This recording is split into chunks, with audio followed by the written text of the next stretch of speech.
Oi, gente. Oi, professor. Boa noite. Meu nome é Cecília e hoje o meu grupo vai apresentar sobre Lev Vygotsky. Lev Vygotsky foi um psicólogo bielorrusso. Ele nasceu em 1896 e ele morreu em 1934. Primeiramente, eu vou falar um pouco sobre a vida dele. Ele realizou diversas pesquisas sobre o desenvolvimento da aprendizagem e ele basicamente pregava que todas as relações sociais, então as relações entre nós, seres humanos deste planeta, tem a ver muito com como a gente aprende alguma coisa.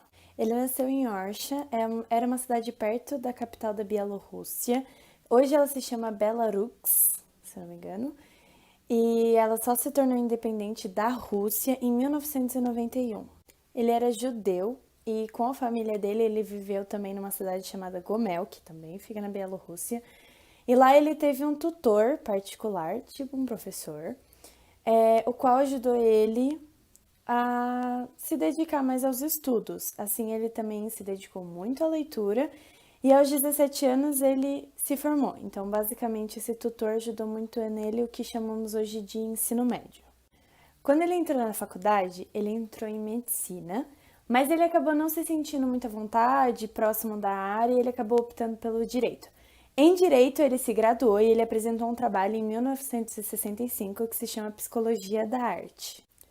Após a sua formatura em Direito, Lev Vygotsky voltou para a cidade de Gomel, ou Gomel, e lá ele fundou uma revista literária, uma editora e um laboratório de psicologia no Instituto de Treinamento para Professores, onde ele ministrava as aulas de psicologia. Como ele esteve no período em que chamamos de Segunda Guerra Mundial, a maioria de suas escrituras, dos seus livros e de suas publicações sobre os assuntos na psicologia foram totalmente censurados pelo regime stalinista. Em consequência, seus dois maiores livros foram lançados no Brasil muito distante da data que ele publicou. O primeiro livro se chama Pensamento e Linguagem, ele foi lançado em 1962 aqui no Brasil, e o seu segundo livro, A Formação Social da Mente, foi lançado apenas em 1984. Agora, antes dos meus amigos continuarem falando, eu vou contextualizar um pouco mais vocês sobre o conceito de psicologia do desenvolvimento. Para isso, Vygotsky diz que nós precisamos superar as nossas dificuldades rotineiras, ultrapassar os limites do dia a dia. De certa forma, segundo ele, todos nós queremos se sentir libertos, mas ao mesmo tempo somos totalmente conectados ao meio. Assim, para superar todas as nossas dificuldades do dia a dia, nós precisamos também da cooperação de todo o nosso envolto para que essa sobrelevação pessoal aconteça. Por exemplo, hoje estamos tendo uma aula. Para ele, tudo que o ser humano faz no processo de aprendizagem é uma revolução e não uma evolução. Porque nós, seres humanos, já nascemos com a centralidade no coletivo. Isso significa que, por meio do coletivo, cada um de nós tiramos um pouquinho e construímos o nosso ser, a nossa personalidade, o modo que a gente age como singular. Uma fala muito importante de Lev Vygotsky que eu gostaria de ressaltar é: as funções psicológicas superiores da criança, as propriedades superiores específicas ao homem, surgem a princípio como formas de comportamento coletivo da criança, como formas de cooperação com as outras pessoas. E apenas posteriormente elas se tornam funções interiores e individuais da própria criança. É basicamente um resumo do que eu acabei de explicar. E agora os meus colegas vão continuar falando sobre o assunto. Bom, boa noite a todos e a todas. Meu nome é Tomás. Hoje eu vou falar sobre consciência humana de Vygotsky. O comportamento do homem e suas relações são determinados não somente por reações condicionadas, mas também por aquelas não reveladas externamente. São os reflexos não manifestos, internos e inacessíveis à percepção direta do observador, como a fala silenciosa, por exemplo, mas que podem ser metodologicamente investigados, indiretamente, é claro, através de reflexos acessíveis à observação, como a palavra dita ou escrita. O pensamento foi considerado como um reflexo inibido e a linguagem interna ou externa como um tipo de comportamento. A fala aparece como cadeias de perguntas e respostas, capazes de sofrer a influência de outros sistemas.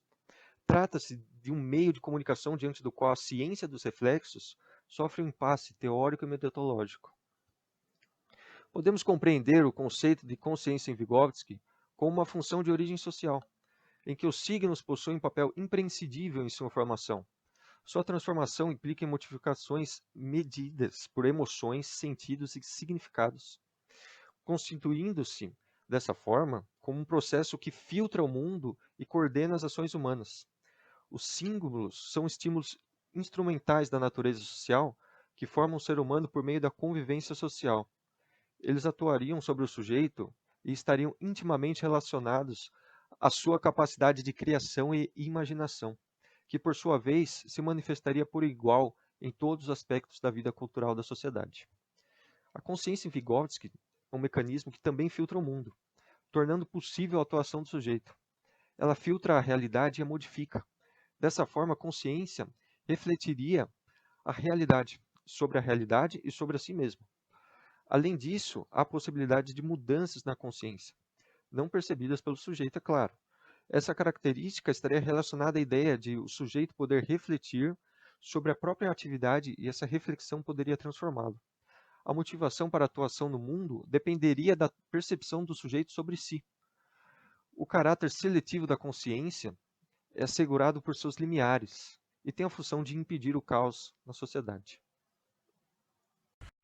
Olá pessoal, boa noite, meu nome é Vanessa. Eu vou falar um pouco para vocês sobre o conceito de pensamento e fala segundo Vygotsky. Mas antes de eu começar a falar sobre esse conceito, eu trouxe uma frase de Vygotsky, que diz: o pensamento é uma nuvem, da qual a fala se desprende em gotas. Então, por meio dessa afirmação poética de Vygotsky, traz à tona a relação que pretendemos abordar neste item, que é a fala como expressão do psiquismo. Antes disso, a gente precisa se salientar que não há como estudar o pensamento e a fala, a não ser pelo método dialético. Ele afirma que a questão do pensamento e fala supera os limites das ciências naturais e se transforma em um fato histórico-social. Segundo para Vygotsky, é pela aquisição da fala que nos relacionamos socialmente e, ao mesmo tempo, interferimos na construção do meio. O que o sujeito pensa, interpreta e expressa é o que ele aprende ao seu entorno, ou seja, ao seu redor, mas também dialeticamente. Então é pela fala que este mesmo sujeito pode interagir e transformar o mundo. A fala, inicialmente, exerce a função de comunicação entre a criança e o meio, e nesse processo vai construindo as condições para que se transforme em fala interna. Agora eu vou falar um pouco para vocês o que é a fala interna. A fala interna é quando a gente exerce a função de organizar o pensamento, ou seja, ela se desenvolve mediante as trocas estruturais, funcionais derivadas da fala social. Por volta dos 2 anos de idade, as curvas do desenvolvimento da fala e do pensamento se encontram em um processo exclusivamente humano. Então, aponta que neste momento em que ocorre estabelecimento nexo entre essas duas funções. E há um grande salto no desenvolvimento do sujeito. A partir desse salto, advindo do desenvolvimento da fala, a criança pode explorar a relação entre o signo e o significado. A palavra que era inicialmente para a criança uma propriedade externa do objeto, passa a ter um grande significado simbólico. Então, a gente denomina de função simbólica da fala. Essa conquista abre portas para a criança se apropriar de uma gama maior de experiências em sua realidade. A palavra é o signo que conceitua e, ao mesmo tempo, representa o objeto, dando sentido como predicando do pensamento. Então, à medida que a fala fica mais complexa, o pensamento também se torna mais desenvolvido. Cada estágio de desenvolvimento do significado das palavras representa também um novo estágio de desenvolvimento na relação entre o pensamento e fala. Então, por estes processos descritos por Vygotsky, é que o sujeito cada vez mais pode ampliar suas trocas com o mundo e assim expandir as representações do meio ao seu redor, formar novos conceitos e desenvolver a consciência de si e da realidade. Daí compreensão de que o sujeito é o produto e o produtor de sua história, construção possível justamente por seu caráter histórico-social. Agora que a gente falou um pouco sobre a fala, né, eu vou entrar sobre o pensamento. Antes de eu entrar sobre o pensamento, Vygotsky tem 4 pilares básicos no pensamento. O primeiro pilar ele diz: as funções psicológicas têm o suporte biológico, pois são produtos da atividade cerebral. O cérebro é um sistema aberto, pois ele é mutável. Suas estruturas são mudadas ao longo da história do homem e de seu desenvolvimento individual. 2, que é a segunda base. O desenvolvimento psicológico tem como base as relações sociais dentro de um contexto histórico. A cultura é uma parte essencial do processo de construção da natureza humana. A relação do homem-mundo é uma relação mediada por sistemas simbólicos entre o homem e o mundo. Existem elementos mediadores, ferramentas auxiliares da atividade humana. Então, para Vygotsky, as funções psicológicas superiores, ações e pensamentos inteligentes que só encontramos no homem, como pensar, refletir, organizar, categorizar, generalizar, são construídas ao longo da história social do homem. De acordo com Vygotsky, todas as atividades cognitivas básicas do indivíduo ocorrem de acordo com a sua história social e acabam se construindo no produto de desenvolvimento histórico-social de sua comunidade. Portanto, habilidades cognitivas e as formas de estruturar o pensamento do indivíduo não são determinadas por fatores congênitos, são isto sim resultados das atividades praticadas de acordo com os hábitos sociais da cultura em que o indivíduo se desenvolve. Consequentemente, a história da sociedade na qual a criança se desenvolve e a história pessoal dessa criança são fatores cruciais que vão determinar sua forma de pensar. Nesse processo de desenvolvimento cognitivo, a linguagem e a fala têm um papel crucial na determinação de como a criança vai aprender e pensar, uma vez que forma avançada de pensamento são transmitidas à criança através de palavras. Então, para Vygotsky, um claro entendimento das relações entre o pensamento e a língua é necessário para que se entenda o processo de desenvolvimento intelectual. Linguagem não é apenas uma expressão do conhecimento adquirido pela criança. Existe uma inter-relação fundamental entre o pensamento e linguagem, um proporcionando recursos ao outro. Dessa forma, a linguagem e a fala têm um papel essencial na formação do pensamento e do caráter do indivíduo. Olá, meu nome é Jonas. Eu vou falar um pouquinho para vocês do comparativo da teoria de Vygotsky com os outros autores. Então vamos começar falando um pouquinho dos principais conceitos. Né? Piaget falava lá da assimilação, da acomodação, dos esquemas, dos estágios do desenvolvimento. Rogers falava do facilitador, da liberdade de aprendizado. E o Skinner sobre o reforço, o comportamento operante, a punição. E aí o Vygotsky ele fala mais sobre a mediação simbólica, os instrumentos, a zona de desenvolvimento proximal, que é o que as meninas vão explicar mais para frente. Aí a relação do indivíduo com o mundo. Para Vygotsky o processo de socialização é a relação dele no meio, né? A relação dele com as pessoas, com o ambiente que ele está inserido. O papel do professor na teoria dele. Para ele o professor ele tinha que interferir, né? Intervir nas EDP. Ele tinha que verificar a distância entre o que o aluno já dominava e o que ele fazia ainda com a ajuda. Então, o papel do professor, né, na escola, o professor da escola, era intervir nessa zona aí de conhecimento do aluno. Diferente um pouquinho aí de outros teóricos, né? O Piaget era desequilibrar os esquemas dos alunos a partir dos conhecimentos prévios que eles já tinham. Para Rogers, aí, o professor ele criava condição para os alunos aprenderem. E para Skinner, ele também era um planejador e analisava as contingências de reforço. Então, para Vygotsky, o professor ele tinha esse papel de Olá, meu nome é Tainara, vou falar um pouquinho da psicologia sociocultural nas instituições. Segundo Vygotsky, a criança necessita de atividades específicas que a proporcionem no aprendizado. pois o seu desenvolvimento é dependente dessa aprendizagem por intermédio dessas experiências, a interação que se foi submetida. Assim como uma criança com deficiência auditiva, visual e mudez. É utilizada a Libra como forma de comunicação e alfabetização. Utiliza-se também a memorização. Assim, o aluno treinando diversas vezes consegue entender e interagir. Também é utilizado brincadeiras bem didáticas. Assim, o aluno consegue interagir e se expressar nas brincadeiras e atividades. E nelas, utiliza-se bastante o tato e as vibrações, e é com elas que o aluno cego e surdo consegue sentir melhor o que está acontecendo e sentindo. E com isso ele consegue entender e absorver o conhecimento. É claro que cada professor vai abordar e analisar melhor a melhor forma de aprendizado para cada aluno, pegando seus pontos fortes e o que mais chama a atenção, e assim ter o melhor desenvolvimento do aluno. O professor é o fator principal para o desenvolvimento entre o aluno e o conhecimento disponível no ambiente. Muitas das vezes, as crianças com deficiência surdo-cego agem de forma agressiva por não saber se comunicar e ser mal entendido ou mal interpretado, e acabam ficando bastante irritados e até mesmo agressivos. E nisso eles são julgados e apontados até como incapazes.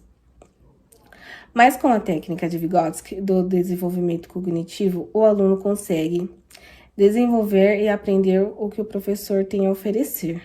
Algumas formas de aprendizado, dado que são bastante utilizadas nas escolas e instituições, é a música, teatros, filmes e danças, já como elas são bastante repetitivas, e nisso acabam ajudando no desenvolvimento e nas emoções de cada um. Abrir grupos de ajuda que proporcionam diálogo entre eles, e com isso eles trocam experiências vividas. Motivações acabam sendo plantadas um para o outro e acabam ajudando no desenvolvimento próprio. Boa noite, gente. Eu sou a Larissa. Eu vou falar um pouquinho sobre o socioconstrutivismo. Vygotsky entende o homem e seu desenvolvimento numa perspectiva sociocultural, ou seja, percebe que o homem se constitui na interação com o meio que está inserido. Por isso, sua teoria ganhou o nome de socioconstrutivismo, sendo também denominada socio-interacionismo. Para Vygotsky, a natureza humana só pode ser entendida quando se leva em conta o desenvolvimento sociocultural dos indivíduos. Não existe um indivíduo crescendo fora de um ambiente cultural. Desde o nascimento, o bebê passa a integrar uma comunidade marcada por hábitos, gestos, linguagens e tradições específicas que orientam os rumos do desenvolvimento infantil. Para os socioconstrutivistas, o papel da linguagem é fundamental, mais do que uma simples auxiliar de pensamento. Ela é uma poderosa ferramenta cultural, capaz de modificar os rumos do desenvolvimento. Outros sistemas simbólicos, como a linguagem matemática, também são vistos como poderosos instrumentos para o pensar. O processo de aquisição de todos esses instrumentos é essencialmente dependente da interação das crianças com os outros, especialmente com os adultos que utilizam e dominam as diferentes linguagens simbólicas. Isso acontece, por exemplo, no aprendizado da matemática.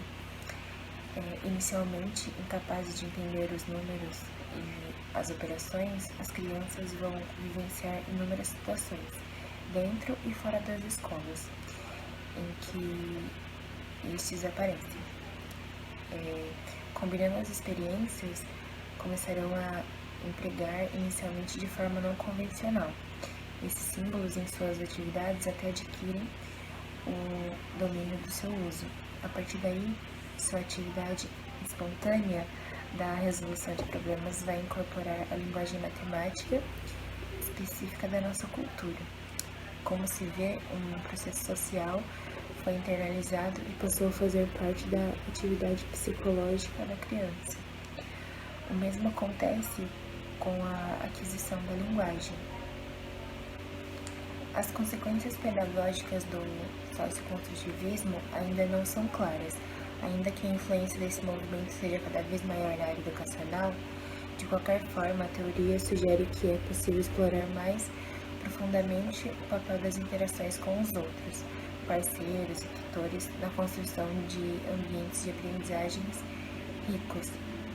Indivíduos não aprendem apenas explorando o ambiente, mas dialogando, recebendo instruções, vendo o que os outros fazem e ouvindo o que dizem. Nesse ponto, aliás, os socioconstrutivistas também buscam sua inspiração em Piaget, que falava principalmente em seus primeiros livros sobre a importância de os alunos trabalharem e discutirem juntos, obrigando cada um participante a explicitar suas ideias e opções, e dessa forma ajudando cada um a entender outros pontos de vista e a refletir mais conscientemente sobre as atividades. O socioconstrutivismo pode também ser usado em defesa de alguns modos mais tradicionais de ensinar, como quando o professor traz elementos que os alunos desconhecem na tentativa de despertar seu interesse por eles. Isso é bom observar, ainda mais porque em algumas versões exageradas do construtivismo mostra qualquer coisa que as crianças desconhecem e é quase um crime. O importante é observar que, independente de sua teoria construtivista ou socioconstrutivista, as aprendizagens só vão ocorrer se houver o engajamento ativo dos alunos. Olá, meu nome é Sueli Furlan e hoje eu vou falar um pouquinho sobre pensamento e linguagem. Vygotsky nos diz que o pensamento não apenas se expressa em palavras, mas ela adquire existência através delas. E o que é linguagem? Linguagem são diferentes formas de manifestação. E como a gente expressa essas formas? Podemos expressar através de uma linguagem corporal, através de gestos, através de códigos, através da escrita, da voz. Ela é uma expressão do nosso ser em diferentes formas. Para os sócios construtivistas e os sócios interacionalistas, a linguagem ela é fundamental. Mais do que um simples auxílio do pensamento, ela é uma poderosa ferramenta sociocultural capaz de modificar os rumos do desenvolvimento individual, enfatizando a interação entre as pessoas. Essa interação, ela vem de um plano ontogenético, onde o pensamento e a fala, elas têm origens diferentes. E Vygotsky, ele descreve duas fases nesse momento, que é a fase pré-linguística do pensamento, que é onde a criança não emite uma vinculação com o pensamento, e a fase pré-intelectual, que é onde o percurso do pensamento se encontra com a linguagem, gerando uma nova forma de expressão. Para Vygotsky, o ser humano relaciona-se com o mundo por meio de uma relação mediada e não direta. A linguagem é considerada como um salto qualitativo na evolução da espécie. É ela quem fornece os conceitos, as formas de organização do real, a mediação entre o sujeito e o objeto do conhecimento. E é por meio dela que as funções psicológicas superiores são socialmente formadas e culturalmente transmitidas. Esse pensamento, essa curva do pensamento e da fala, até então, que eram separadas, elas se unem para dar início a uma nova forma de comportamento, que Vygotsky chama de pensamento verbal e da fala intelectual. E o que são essas manifestações verbais, né? Como elas são expressas? Quando o bebê, elas existem, né? Essas manifestações elas existem quando o bebê ele chora, por exemplo, ele ri, ele balbucia, ele chama a atenção, é a única linguagem que ele tem de chamar a atenção do pai ou da mãe para aquele momento, para aquele conflito que ele está vivendo naquele momento. Ele quer resolver aquele problema, né? Então, essa linguagem, esse alívio emocional é o contato, é a forma que o bebê tem de expressar a sua necessidade. Ele quer que aquilo seja saciado naquele momento. E Vygotsky, ele fala que toda fala é uma comunicação social afetiva. E ele identificou dentro desta fala 3 estágios. E quais são esses estágios que ele identificou? É o estágio da fala interior. E o que é essa fala interior? É quando a gente pensa quando vai falar. Ela passa por uma função planejadora do nosso cérebro e a fala passa a proceder à ação. E também ele fala da fala exterior. O que é essa fala exterior? É quando a gente se comunica com o próximo, é uma comunicação global múltipla, é uma comunicação global de múltiplas funções planejadoras. E a gente só vai falando, sem pensar, né? A gente vai ali, ó, falando. E ele também fala da fala egocêntrica. E o que é essa fala egocêntrica, né? É quando falamos com nós mesmos.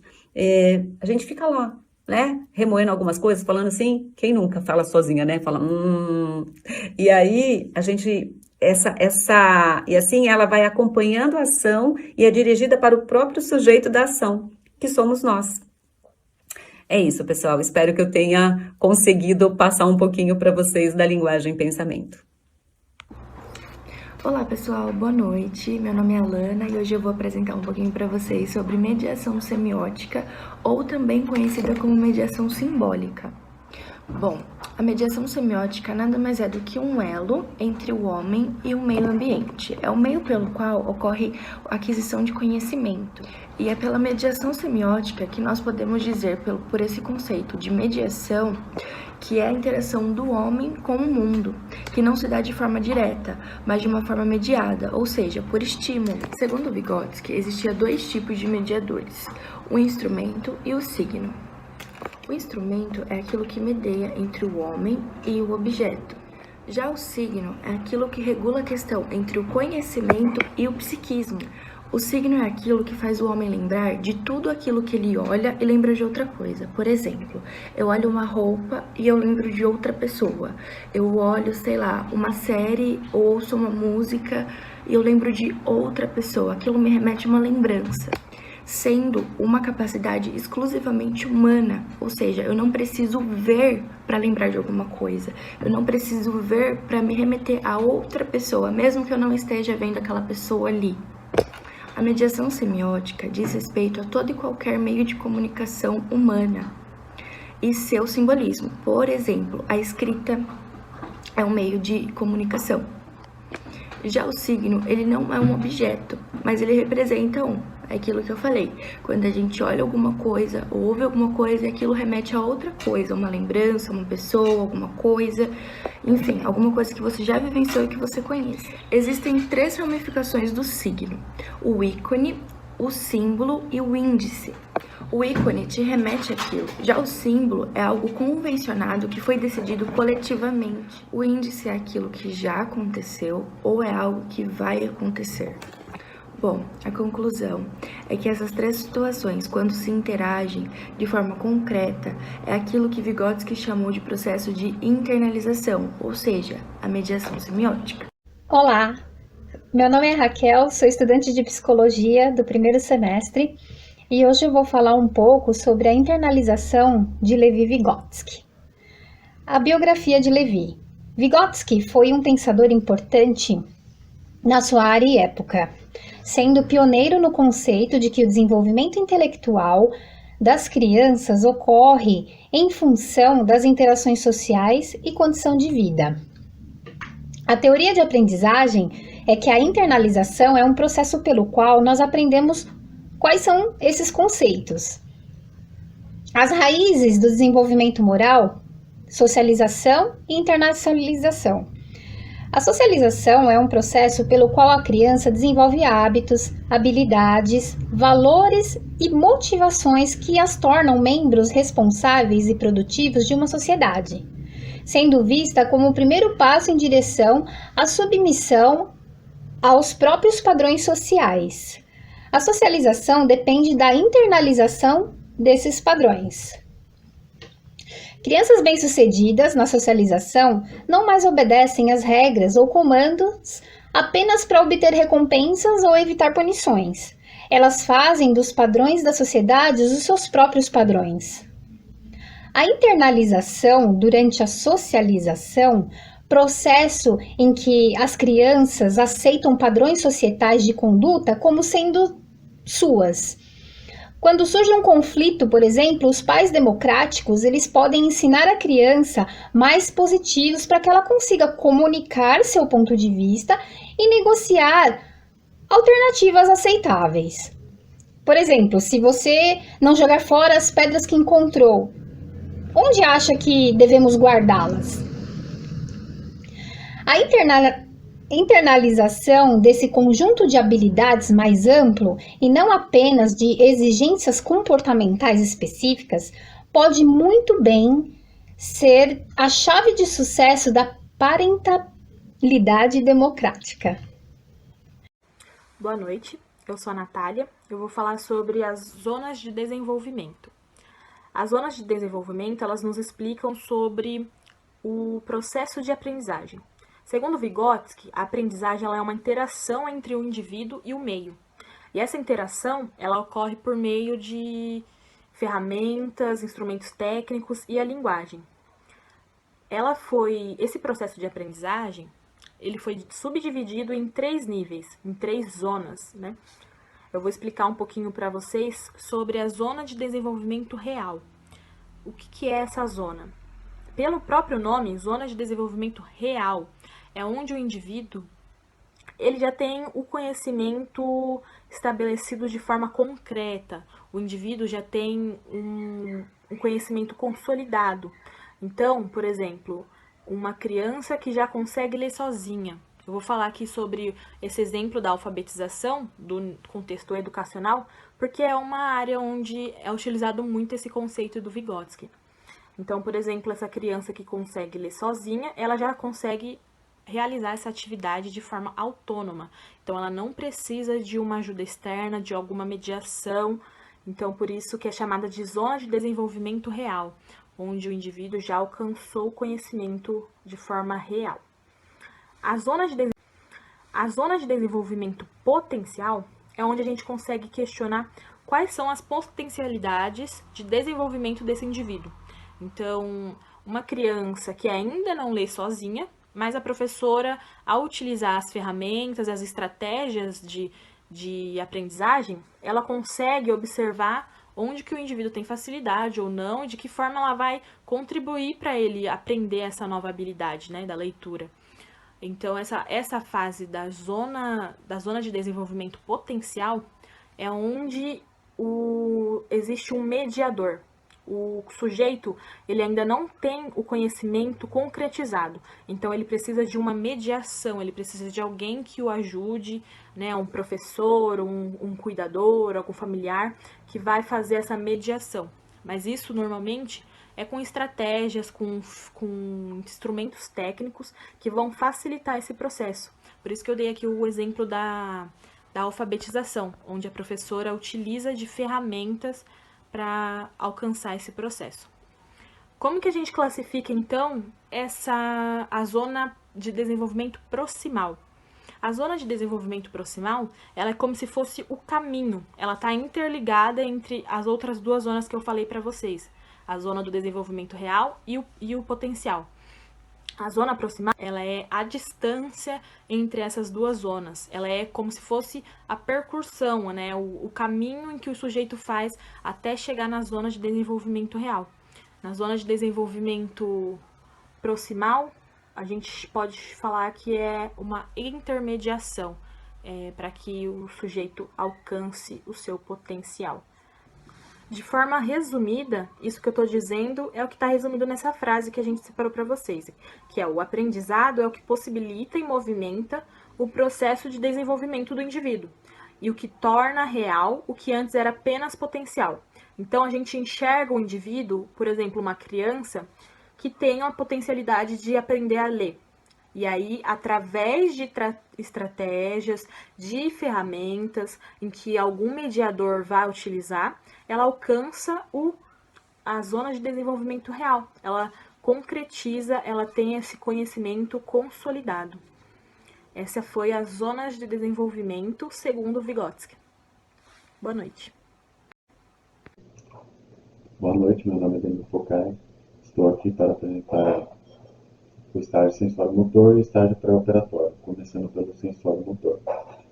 Ele ocorre entre 0 e 2 anos, onde a criança não diferencia suas sensações. Durante esse período, a criança inicia o desenvolvimento através da percepção e ação, pois para ela suas sensações ou emoções não têm nenhum significado.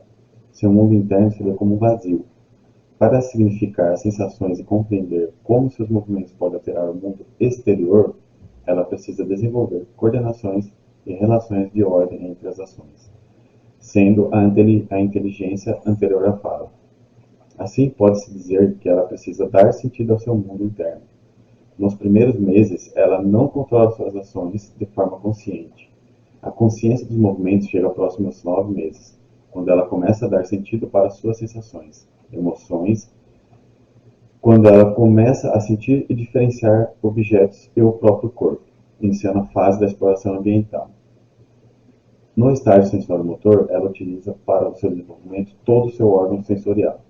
Exemplo, fazer experimentar diferentes comidas, deixar ela brincar de pintar os pés ou as mãos, brincar em cima da grama, sentir a areia, realizar brincadeiras em frente ao espelho, estímulo com a música, estímulos visuais. E chegando aos 9 meses, um novo mundo se apresenta à criança. Ela começa a internalizar suas emoções e sensações com o sentir, assim compreendendo o que cada estímulo traz, dependendo do que o seu mundo interno entra em contato com o mundo exterior. Essa internalização é de suma importância que a criança tenha estímulos saudáveis dentro do convívio familiar. E a partir dessa premissa, podemos dizer que é uma fase de grande importância para os próximos estágios de desenvolvimento. Agora, o estágio pré-operatório. Fase entre 2 e 7 anos, inicia a capacidade do pensamento representativo, onde ela começa a representar a realidade por meio do pensamento. Capacidade do cérebro em passar a perceber esquemas simbólicos e associá-los, sendo muito importante ao desenvolvimento cognitivo. Quando ela tenta reproduzir o que falamos, ou tenta imitar, o aperfeiçoamento da coordenação motora fina capacita a escrita, sendo de extrema importância os estímulos como a brincadeira, o faz de conta, estimular o interesse a histórias, ocorre a expansão do mundo interno a partir dessas brincadeiras. E ela começa a aprender a nomear os seus sentidos. Ela já sente o mundo externo em seu mundo interno, através de vários fatores que eu falei há pouco. Agora ela tem a necessidade de explorar. E nesse estágio, alguns comportamentos como a birra e o egocentrismo aparecem, onde ela se percebe como o centro do mundo, podendo usar essas ferramentas para manipular, conseguir e obter respostas da qual deseja. A birra é o comportamento mais refinado que a criança apresenta para conseguir o que deseja. Demonstrando a necessidade de socialização, a criança tem um momento muito importante para aprender a partilhar, esperar, ajudar, receber ajuda e aprender sobre como as outras crianças socializam e explorar novas sensações dentro da socialização com outras crianças. O que deve estimular na criança nesse estágio? Todo o conjunto de órgãos sensoriais, imaginação, histórias, brinquedos, filmes, passeios em lugares diversos. E ter contato ou não vai depender do estímulo que os pais querem causar na criança. Também é um momento onde podemos ensinar e dar tarefa, estimular a autonomia e independência, como se vestir, escovar os dentes, sentar-se à mesa, tirar as fraldas, que vem do 0 a 2 anos, quando você começa a fazer esse processo. Começar a ensinar sobre o que é certo e errado, regras, entre outros que podemos fazer. Sempre devemos dar respostas assertivas coerente às perguntas das crianças, correlacionar ideias com palavras, a fim de que a criança entenda com facilidade ou clareza, para que ela continue com um bom desenvolvimento nos próximos estágios. Muito obrigado. Meu nome é Vinícius e eu vou estar falando sobre o estágio operatório concreto e o estágio operatório formal. Bom, começando pelo estágio operatório concreto, ele se inicia e desenvolve em pessoas de 7 a 11 anos, onde nesse estágio de desenvolvimento as crianças fazem uso de operações mentais para resolver problemas concretos, que seriam pensamentos e casos reais, já que as crianças conseguem pensar logicamente e levar em conta vários aspectos de uma situação real. Porém, sua linha de raciocínio ainda é muito limitada com relação ao presente, onde nessa idade também as crianças são capazes de ter uma expansão do uso do seu pensamento simbólico, que também é conhecida como a capacidade representacional. Ou seja, as crianças têm uma visão maior sobre o seu espaço e casualidades, como se você quebrar um vaso, se você derrubar um vaso, ele vai quebrar. E elas também são capazes de criar categorias, que é um dos pontos mais envolvidos no estágio operatório concreto. Assim como também são desenvolvidos o pensamento espacial, que é a noção de ponto A a B, causa e efeito, que é a avaliação de uma causa e efeito, como o próprio nome diz, percebendo a influência de características físicas, a categorização, que é a seriação e inclusão de classes, e raciocínios dedutivos e indutivos, além da conservação, que são capazes de elaborar respostas mentalmente, sem mediação necessária ou utilização de, por exemplo, fazer uma conta usando o dedo. Já o raciocínio operatório formal, diferente do raciocínio operatório concreto, ele se desenvolve a partir dos 11 anos de idade em diante, em que as pessoas desenvolvem a capacidade de pensar em termos abstratos e também conseguem desenvolver as próprias maneiras de manipulação de informação para que se torne mais viável o entendimento de algum assunto em específico, tornando com que elas não fossem presas ao presente. Elas têm capacidade de pensar no futuro ou até mesmo pensar no passado. E um dos pontos mais envolvidos, assim como no operatório concreto, tem no formal os pontos mais envolvidos nesse estágio, que é o raciocínio hipotético, a associação e a definição de conceitos. Agora, o que mais se desenvolve dentro do estágio operatório formal é o raciocínio hipotético, em que, em geral, a pessoa começa a desenvolver seus próprios pensamentos, como ideias políticas ou até mesmo informações para conseguir consertar um carro. Ou seja, o raciocínio hipotético ele desenvolve mais pensamentos complexos, ideias complexas.